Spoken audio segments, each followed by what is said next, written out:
วิธีធ្វើខ្វាគោគ្រឿងផ្សំសាច់គោយកសាច់ចប់ខ្លាញ់ពោះវៀនជ្រូកសម្រាប់ច្រកខ្វាគោដេញខ្ជាយខ្ទឹមសបាយសស្លឹកក្រូចអំបិលម្ទេសឆ្អើរកិនឲ្យម៉ត់ម្សៅស៊ុបស្ករត្នោតស្រាចិនសម្រាប់ចម្អិនអាហារគល់ជីវ៉ាន់ស៊ុយធំ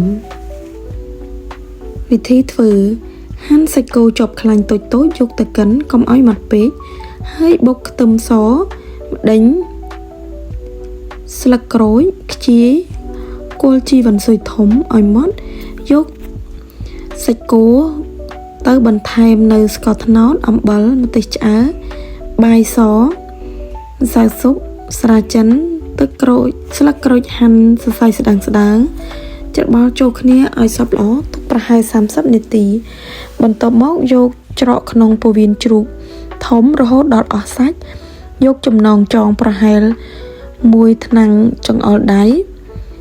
សឹមយកខ្វាគោទៅហាលសម្រស់ក្នុងម្លប់មួយយប់